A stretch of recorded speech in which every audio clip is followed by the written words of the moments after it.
Hello everyone, welcome back to Asgard's Wrath 2. Today we're gonna jump right back into the story, and we're gonna go talk to, I think, Skemet's brother was what his name was. But let's continue.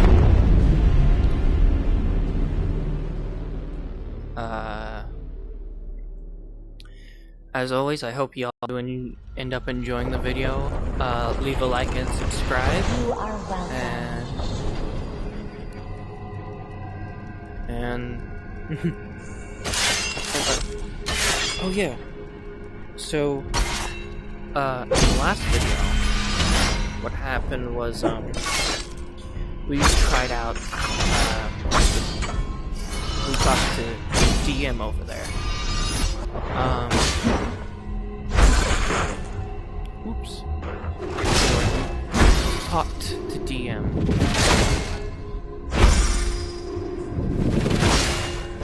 And, they had us try out the well, not really a gauntlet. Well, it really is kind of like a gauntlet.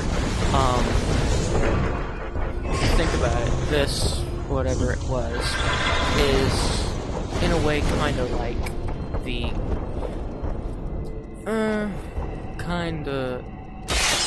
it's kind of like God of War Valhalla, that DLC.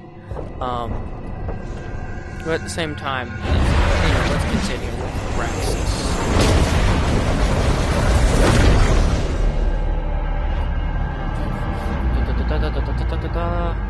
I want to try I want the hard mode. I like the hard mode. It gives me more of a challenge and it really tests my skill in this game. I still need something for you. I really don't know what you're talking about. Anyway. We need to continue. Oh, I don't have my weapons, but I still have my armor. That's nice.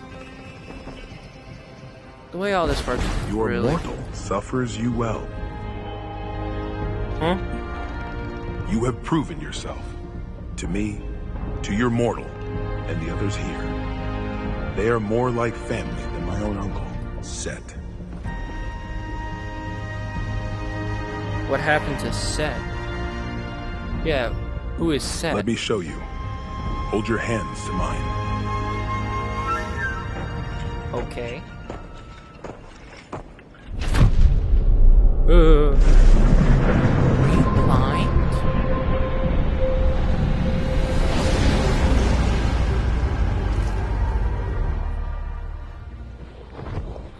I was only a child when it happened. I know now Egypt was prospering under my mother and father's rule. I only knew that we were happy. Until... You have ruled Egypt long enough, Osiris. Now it is my turn on the throne. Osiris? You have your own realm. A realm? It is a desert wasteland. Then make something of it. Or I can take what I deserve. No, Horus, no! Stay behind me! I will bring you down.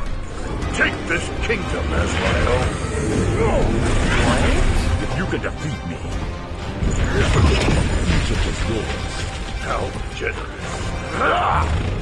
To give away what you've already lost.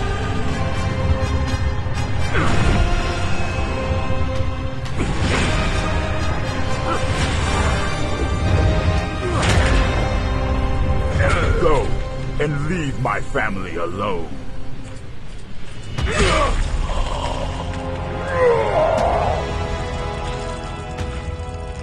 Go! Close your eyes.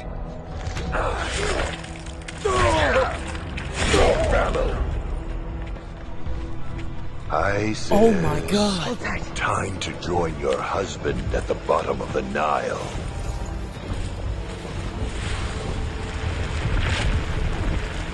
I will find him. Don't forget who we are. Now fly. Fly away! I never did forget. Not what he did to my father, nor to the two lands we were supposed to protect. What? So I went back.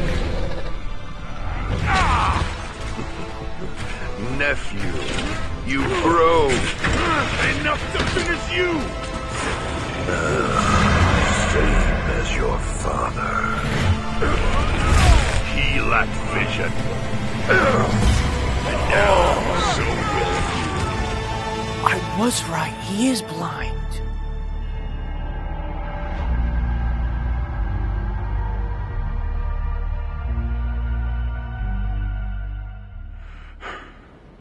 I stayed with that memory too long. It cuts deep. What He tricked the you. hell? Looks like our guest here knows what that feels like. Indeed. Set tossed me aside, not even caring if I escaped. He had what he wanted. Egypt. The throne. With the help of powerful allies, Sekhmet and Sobek. I am Horus, son of Osiris. With my eyes, my power, I could take back the throne. I could uncover the path to your Loki. If only there were a way to regain what was lost. Ether, the universal life force, the purest form of power. Okay, y'all gotta stop. Oh. Our guest just got hit by an idea the size of a hippo. Tell me, what is your plan? So basically, we steal the gems back from Loki and all that, and yeah. You are welcome to speak. Do you know about hero stones? Perhaps. The embodiment of a primal power in stone. Ma'at stones. Is that what you mean?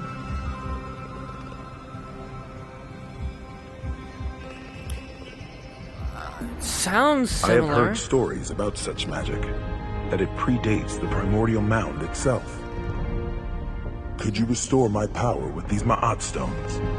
Yes. If you will risk it, I will help you. I mean, I You can need my try. power to find this Loki. I need your strength to regain my power. Okay. Bess will help you. Don't let their attitude deter you. They actually care for the people of Egypt. In that case, maybe you should take caution speaking to them.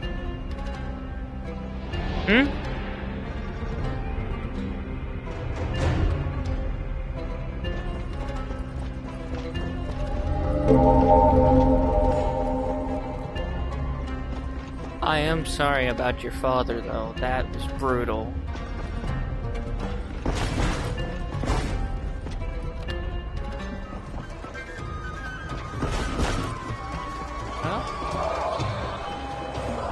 Praise to you, great god. I am Izem, the world's greatest... The snake charmer. I will practice charming those snakes. Just you wait. Some time. It will take me some time. Speak with the What have we here?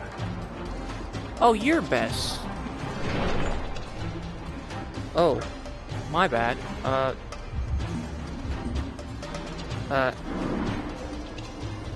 Horus calls you family. It'll take longer for me, but if you will help Egypt, I will help you.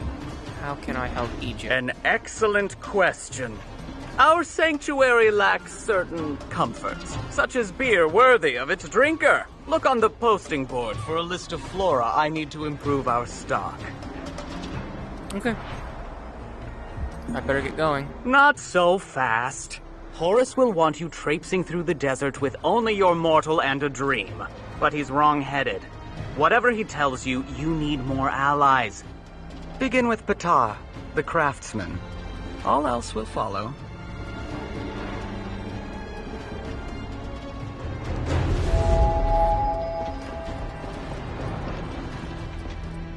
Oh, yeah, the Codex. Okay. Lore. I forgot all about this. The Hope Stone.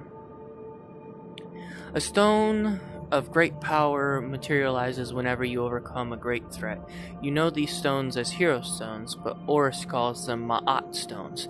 One Ma'at stone could restore some of Horus's vision. In Egypt, Ma'at is both a concept and a goddess. She stands for justice and order. Restoring Ma'at sets the world right the way it should be. Surrendering the Ma'at stone to Horus should restore his former power.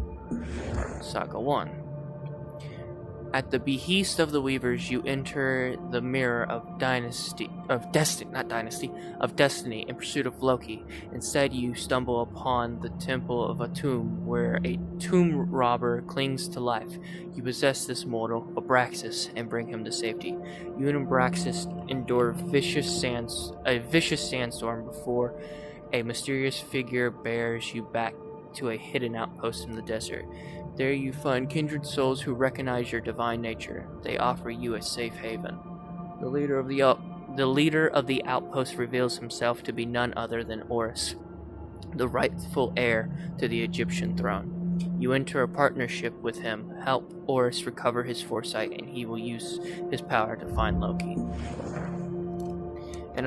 The prologue. An untold amount of time has passed in the tavern. Loki and the gods are long gone, and a strange artifact sits forlorn on the counter. A vestige of Loki's escape. Someone beckons you to pick it up. Upon examination, the Ankh behaves erratically. It vanishes only to reappear elsewhere. Before you can fully possess it, a horrific beast storms the tavern. Its relentless attack proves to be nigh insurmountable, but fate, rather the fates, pluck you from the abyss and thrust you into a world between worlds. Reborn a cosmic guardian by the Weavers, you now hope to stop Loki before he destroys the fabric of existence. The teacher's lesson. In the beginning, Loki invited you to the godly tavern known as Aegir's Hall, where he promised to take you on as his pupil and show you how to become a true god. Under Loki's tutelage, you possess mortals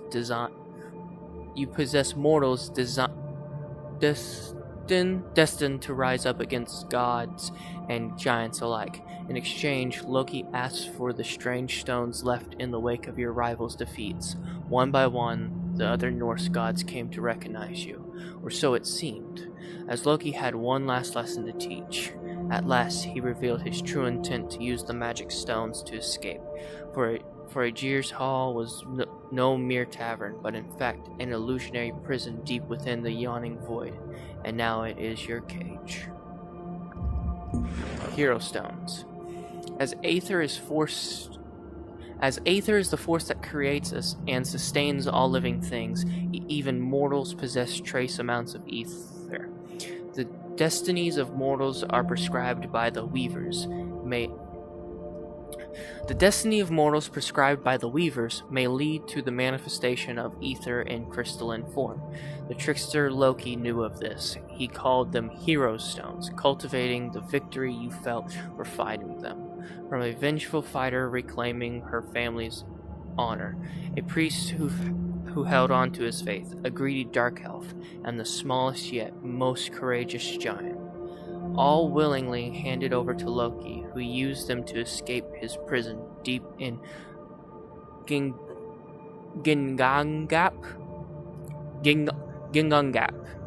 Now he roams free, keen to exact his revenge on the gods. Ether. The primordial life force that radiates in all things. It is through ether that the material world has been born of chaos, and it is ether that sustains it. It infuses every aspect of life in both the visible and invisible world, the known and the unknown. Ether is the purest form of power, the power to create life, the power to see the future, the power to travel across time and space.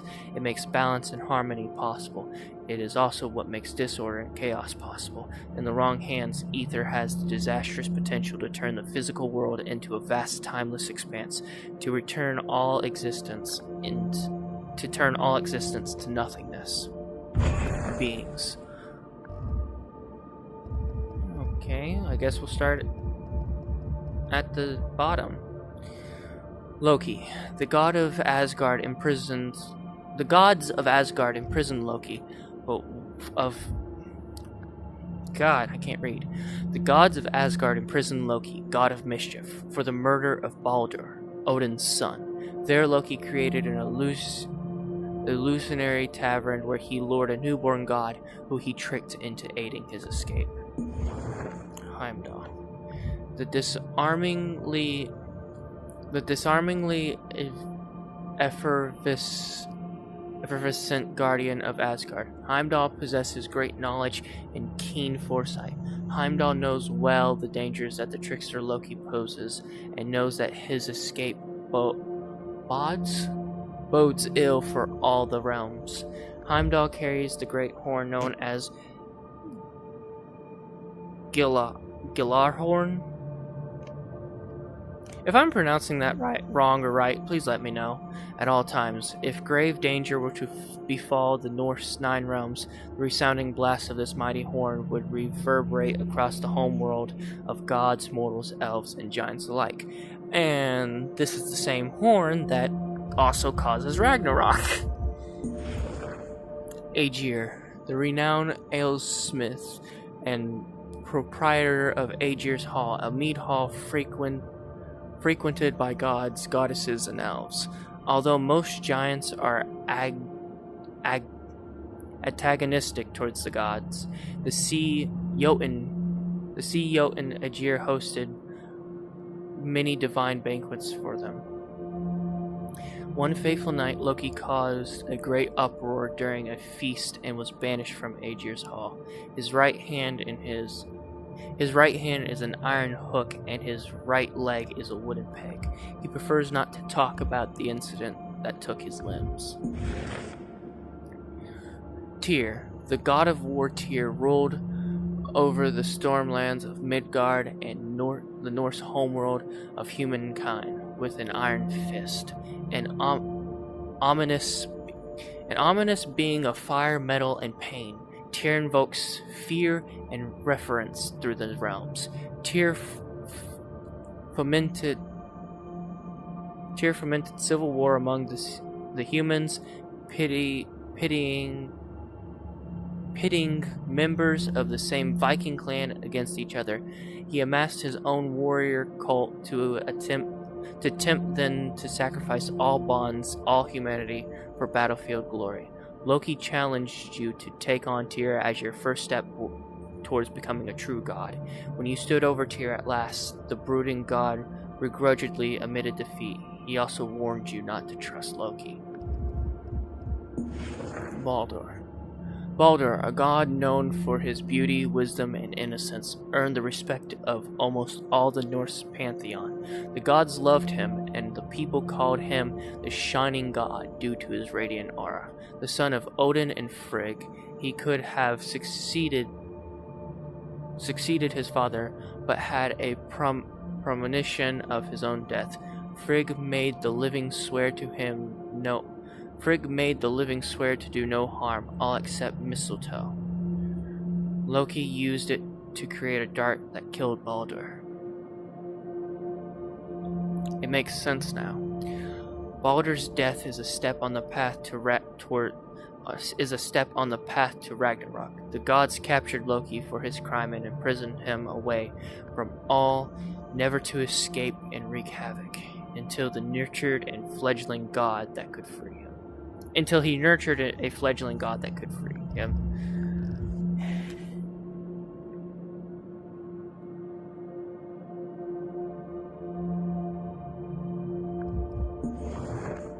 Freya. The twin sister of Freyr, the goddess Freya, encompasses many facets, including love, beauty, and war.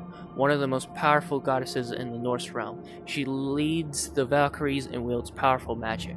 When you first met Freya bid you to recover her magical necklace, men from Hell. When you did so, Hell barged into Aegir's hall. Freya enchanted the god Tyr into dragging Hell out of the tavern. Odin. A god of many titles, Odin prefers the name the Allfather over the Hanged God. When you first encountered Loki in the open seas of Midgard, it was Odin who pulled Loki out of battle versus the Kraken. Odin appeared yet again after you recovered Thor's stolen hammer, thinking that you had stolen it, or perhaps fed up with your mischief, a furious Odin banished you to a prison in Jotunheim. Known for his thirst for wisdom, Odin sacrificed an eye to the well of Mimir and hung himself from the world tree Yggdrasil. I knew it was called Yggdrasil! To gain knowledge of the runes. He also presides over slain warriors in Valhalla. Son of Odin, the Norse god of thunder. Thor is revered in the realms for his strength, courage, and fierce battle prowess. With power over the weather, he also wields his mighty hammer, Mjolnir, against his enemies. You thwarted Thor's plans before coming to Egypt. He subjugated the ancient giant homeworld of Jotunheim, overseeing the construction of a massive lightning tower to strike down any remaining giants. With the aid of a giant halfling too small to be detected by the tower, you helped free giant chieftains and destroyed the lightning tower. In the process, you restored hope to the giants in their battle against the gods. The Weavers. The Weavers claim to be a clairvoyant protectors of cosmic order, with power linked to a universal magic essence, ether. The three monster sisters watch what happens in all times and spaces, from creation to the very end. Antun the maiden appears the youngest. She concerns herself with openings and beginnings, embodying the optimism of dawn. Tahanu acts as mother, warm and caring, encouraging all to follow her voice. And Hatu, the Dowager, sees the worst of all what has passed and is to come. Together, the three offer a balanced path toward finding the stones and reaching Loki before the fabric they weave is torn asunder for good. Abraxas. That is not what he looks like. That's close, but it is not close. Tomb robber, heretic, Abraxas wants nothing more than to reunite the pieces of the sun disk and defeat Skemet. When Skemet buried him in the temple of a tomb, failure was nearly his until he allied with a foreign god. Abraxas has shown nothing but disdain for the gods, with good reason. When Set took over Egypt, his father died for his misguided faith in them. Ever since, Abraxas has sought revenge for his father and himself. Atum, the first god, created himself upon a mound in the primordial waters of Nu. Atum's Ka, or soul, was so powerful it granted divine power to himself as well as all subsequent Egyptian gods. Atum created Shu, god of air and lions, and Tifunat, goddess of moisture, by spitting them out of his mouth. From Shu and Tifunat came Geb and Nut, the gods of earth and the sky, and from them Osiris, Isis, and Set. When Shu and Tifunat left to explore and began creating the universe, Atum sent his eye in search of them. When they returned, he shed tears of joy. Those tears watered the world and gave birth to humanity. Bes. Bes is deity of music, dance, and merriment, but also of the household and childbirth. As such, they have a blunt approach to dealing with matters and may not be quick to trust those from outside the household. The self-appointed dungeon master has transcended mere godhood to serve as the custodian of the uncharted rift. Appointed by the Weavers, she keeps internal watch and recruits brave souls to stop it from unraveling the universe. DM remains in the in-between, that is when she is not fighting in the rift herself. Oh! She has spent untold eons closing rifts and holding off chaos. In a way, her prime has passed, which is why she must enlist others to the cause. Once a mighty warrior, she has witnessed 1,000 battles and 1,000 deaths. She has traversed alternate universes that no longer exist. She has ceased to live in linear time and may exist in more than one aspect, not object, aspect. Horus. Horus, god of kinship, I don't know how it's pronounced, but kinship and the sky, is the rightful pharaoh of Egypt. When he attempted to avenge his father, Set defeated him and tore his eyes from his head. Horus prepares in a secret hideout to unseat him. When Set killed Osiris, his mother Isis carried young Horus, then disappeared. Horus survived to return again, and as a young man to avenge his father. Instead, Set gouged out both of Horus's eyes, forcing his exile. Isis, goddess of magic and wisdom, protector of kingship, Isis stands peerless in the pantheon of Egyptian gods. Mortals call to her for healing and see in her a mother who guides them into the afterlife. Isis is wife to Osiris and mother to Horus. When Set killed Osiris, Isis carried her son to safety, then lured Set away so he could not find him. Osiris has not seen her since, and whether she survived Set is unknown. Let's see. A young urchin separated from his nomadic tribe, Isim decided to take up snake charming. He is learning to play a pungi, a flute from a distant culture, to cohoy snakes into dancing for him. If only he played better. Isim's tribe has many fine traditions, traveling, trading, and music. While he could not master music, he traveled farther afield than his tribe ever did in order to master snake charming. Asim prayed for the gods to bless him with more talent. Horus heard his pleas and revealed the path to his refuge. Asim can now pursue his dream of snake charming in company of the gods. Osiris is Egyptians. Osiris is Egypt's first pharaoh. He united the two lands, Upper and Lower Egypt, and brought about great prosperity to the people. His brother Set grew so jealous, he killed him and claimed his throne. Osiris had married his sister Isis. Okay. And together they welcomed a son, Horus. When Set killed Osiris, Isis took Horus to safety. Osiris never intended to fight his brother, but he did intend for Horus to succeed him. When Set slayed Osiris, he cut him into pieces and threw him into the Nile. Isis then went in search of him. As a god, his remains may well fertilize the river, while his death may not in fact be the end. Pa was once regarded as the chief god. He and his consort Bast. I forgot who Bast was. He and his consort Bast ruled Egypt from its old capital until their relationship faltered. Pa then abdicated his throne and took up the mantle of god of craftsmen.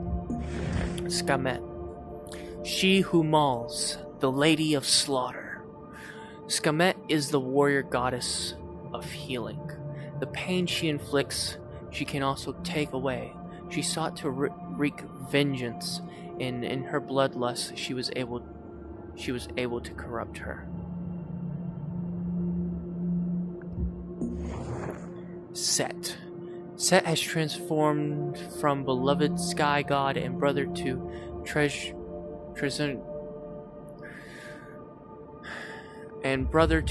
treasonous dictator intent on dominating the people and gods of Egypt. He rules the two lands through the gods he has corrupted and turned into his generals. The god of chaos and trickery, and lord of the desert, Set killed his brother Osiris, dismembered him, and tossed him into the Nile. After driving his family away, he corrupted Skamek and Sobek. That's not good. Isn't Sobek like an alligator god or something?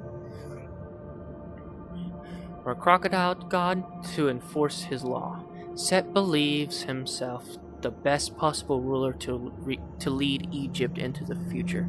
He stole Horus's prophetic eyes and wields the symbols of kingship, the crook and flare. He may also appear in the form of a mysterious animal. That's not good. Aegir's Hall. The Norse universe consists of many different worlds, all connected by Yggdrasil, the Tree of Life. This ash tree connects all 9 realms: Asgard, Vanaheim, Alfheim, Svartalfheim, Jotunheim, Midgard, Muspelheim, Niflheim, and Helheim. Aegir, the personification of the sea, hosts the Norse gods in his hall. While they sit at his benches, they enjoy his great feast. He brews ale for their pleasure and as a reward for their great battles. While Aegir's hall is real, the one you visited was not. Loki, Lord of Illusion, created an image of Aegir's hall to lull you into seeing him as a friend. He was in fact trapped and needed help to get free. The In-Between. The place of the divine, the in-between exists between worlds, both mundane and otherworldly, imperceptible to mortal beings. Here the divine can exist fully embodied in their true form. It bridges between universes. You begin your journey in the in-between, but you are not alone. You will find the Weavers as well as others on a journey similar to yours. Ra's abandoned outpost. Beyond the western boundary of the Egyptian desert lies a command post. Long abandoned, Horus found sanctuary here. He used his limited power to magically conceal an underground rebellion far from Set's grasp. The outpost welcomes all divine and mortal beings with benign intent. In addition to hosting Horus's growing company of allies, it holds space enough for workshops, materials, markets, requests, and more. A great find in the desert, the outpost may have served another god before Horus. Evidence suggests it acted as an ancient staging area for the god Ra to embark on his internal battle with the Chaos Serpent, a pet. Temple of Atum. Set within the canyon in the Great Sand Sea, the Temple of Atum was originally built to honor Atum, the corporeal incarnation of the great solar deity Ra. Wait, hold on. Built to honor Atum, the corporeal incarnation of... Oh, so Atum was Ra, but in human form. It houses one fragment of a powerful artifact known as the Sun Disk. The Temple of Atum also contains the tombs of Shu and Tiferet. Atum created Shu, god of air and lions, and Tiferet, goddess of moisture. They in turn gave birth to Geb and Nut, the gods of earth and sky. Abraxas entered the Temple of Atum to gain the fragment of the Sun Disk, but Skamet found him as well. Without divine intervention, Abraxas would have died in the rubble, just another victim of Skamet. The Palace of Set. Built during the rule of Osiris, this palace serves as both the official residence and administrative seat of power for the kingdom. Ever since he defeated Osiris and expelled Horus, Set has ruled over it. Colossal guardian statues stand before its impenetrable gates. Set defends these gates with the lenity of his servants. No mere mortal or god could so easily gain entrance to the palace, certainly not alone. Beyond the gate lies the royal court and the throne. Set sits upon it and has doubtless created a plan of his own to keep it. The question remains, who will be strong enough to unseat him? Divine artifacts. Ingrid. The first of many heroes to be guided by your hand, the iron-willed Ingrid refused to rest until she avenged her brother's death at the hand of the Norse god Tyr. Tyr, whose warrior cult razed her village. It was with Skolfnir, her axe, and by your will that Ingrid's thirst for vengeance was quenched with the fall of Tyr the hunter. Hulda. Tranquil yet tenacious, Haldir stood in your defense at great personal risk, facing down flames and absorbing blows that could have felled lesser followers without so much as a whimper. Huldafolk. The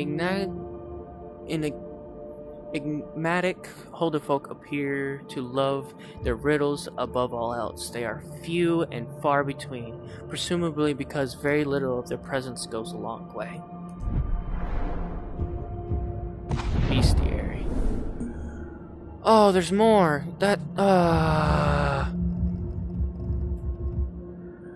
This otherworldly beast bears a falcon's head and wings with the body of a lion. It bursts through the walls of Loki's illusionary tavern, fixated on the Ankh. The aggressive Korsfinks attacks with claw and bite. His wings double the impact of his pouncing attack. When he rages with divine wrath, quickly move out of harm's way. The Korsfinks will keep attackers at bay with a scorching blaze summoned by divine power. Deflect its fiery projectiles with well-timed strikes to send them back. Set foot soldier. Oh!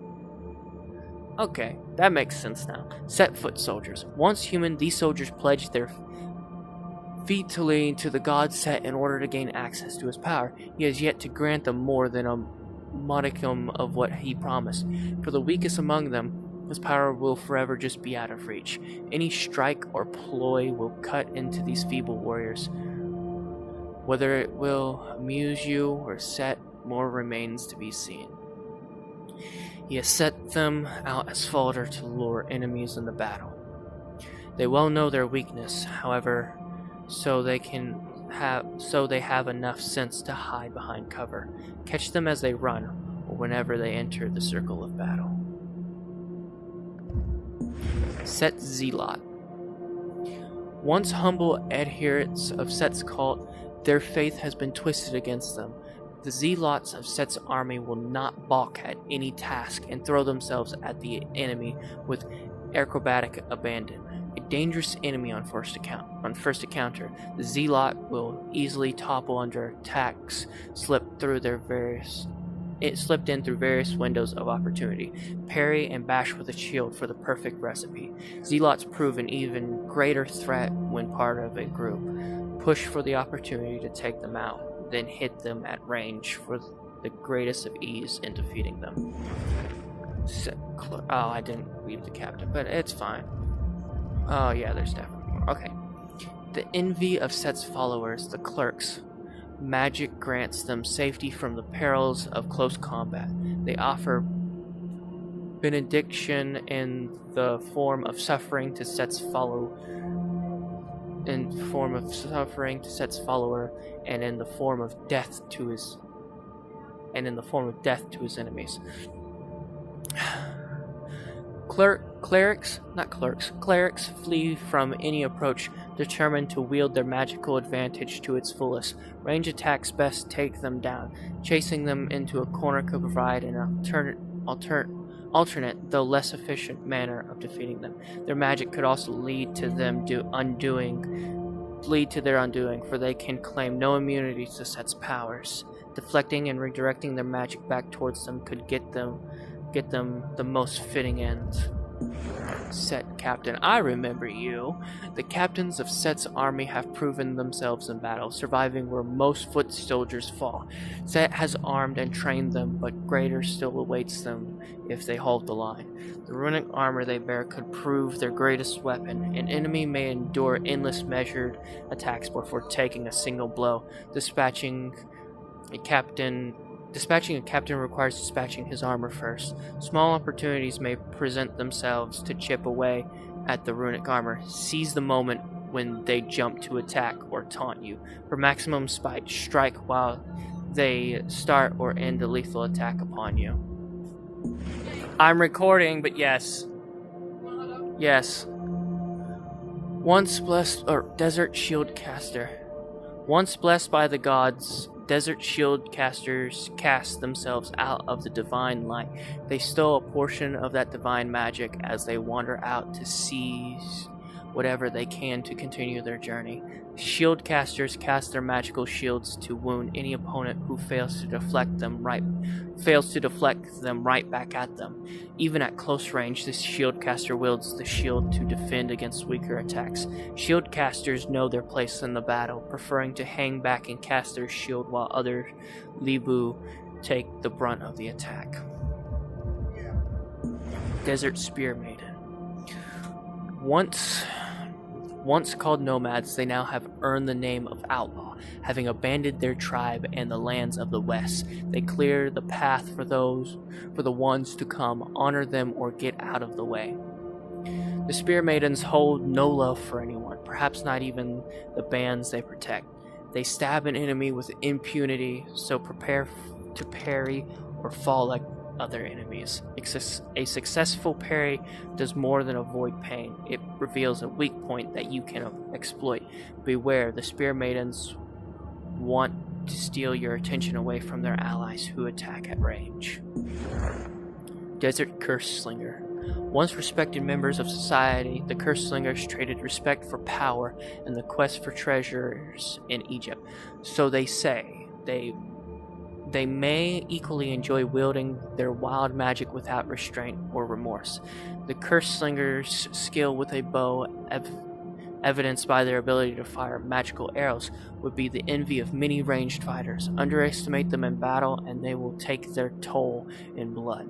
Interrupting a magical attack earns a respite from their onslaught of magical arrows. Once you have closed in on them, exploiting weak points and charged attacks will prove the most potent.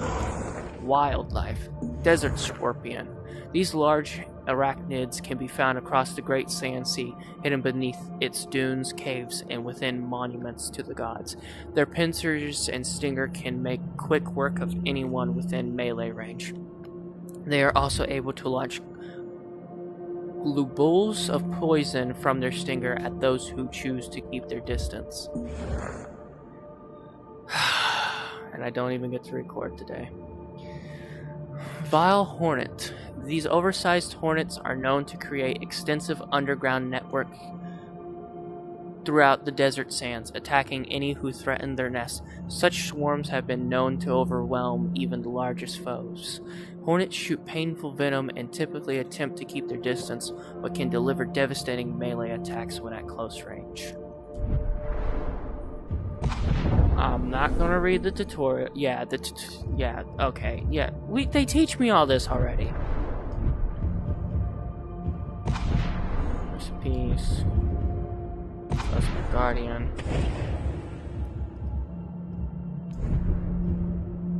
You feel it. Oh! The fabric of the cosmos unfurled. Oh.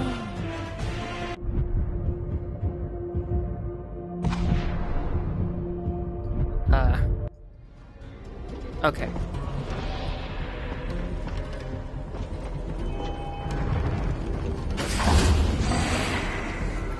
Best, Majet. For the faithful, where you travel, pick up some sprigs of thyme, easy enough for you. Let's just take all of them.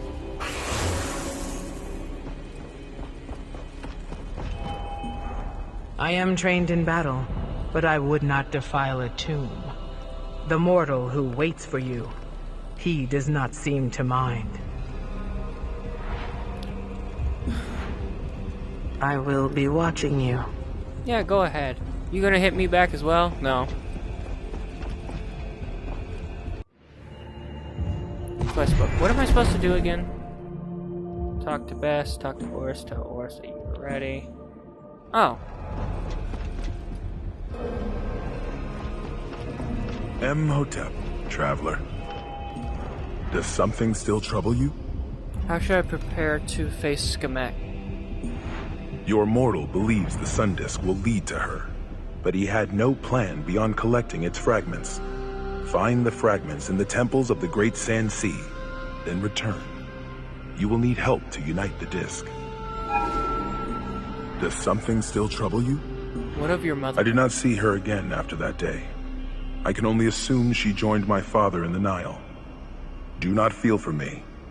I will see her again, one way or another. Go in peace. Travel the realms wherever your heart leads. Or return to the in-between. We will await you there.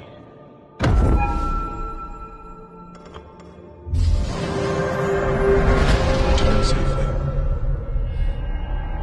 So, this also has like fast travel of another game that I've played.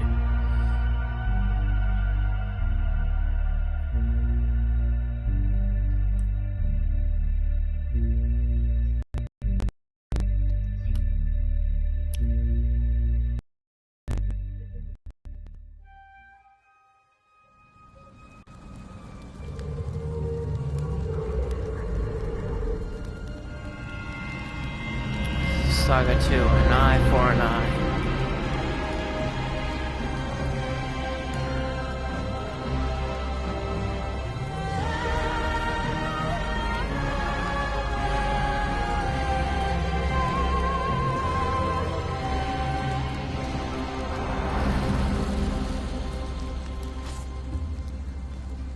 I waited to see if you would return.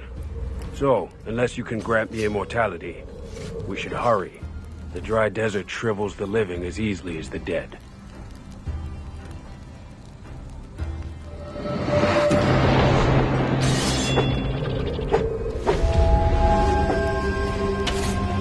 Okay, he doesn't have a shield.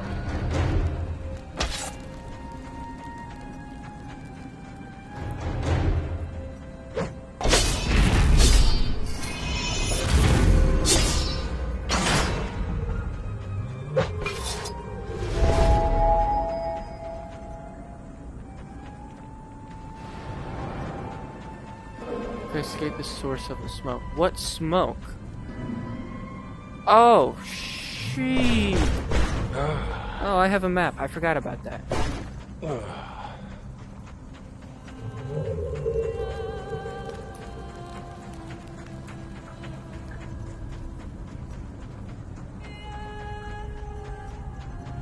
Those are off my map.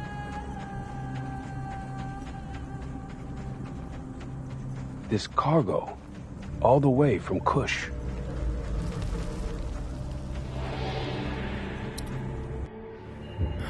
Codex. Lore. Saga 2. To recover Oris's power, you intend to recover a Ma'at stone, like the ones Loki took from you to escape. You believe helping Abraxas defeat Skemet, one of Set's most fearsome allies, will trigger its creation. You hear that? You hear that, Abraxas? Look. Yeah.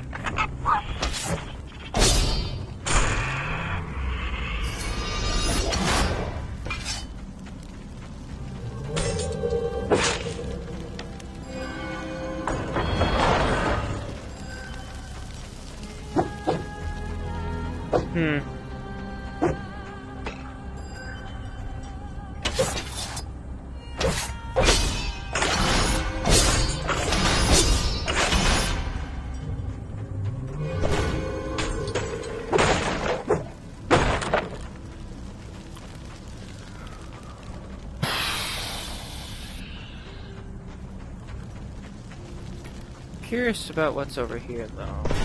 If I walk over here, will it bring me over to this, or...?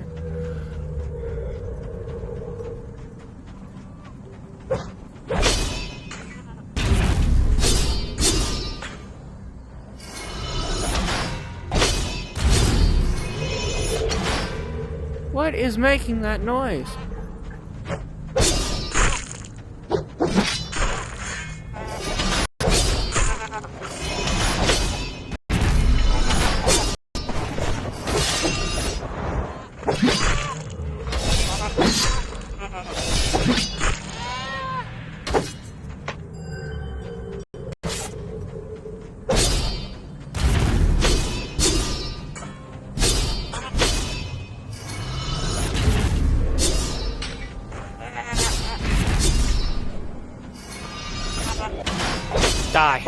we go.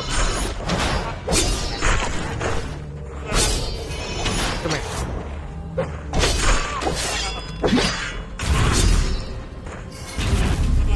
Die.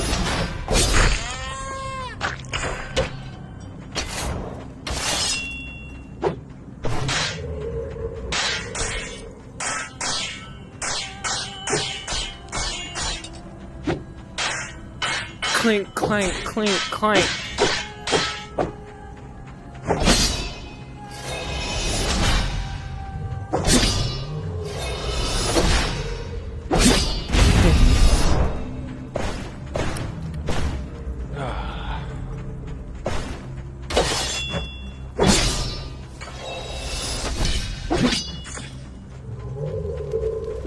All this cargo, worthless now.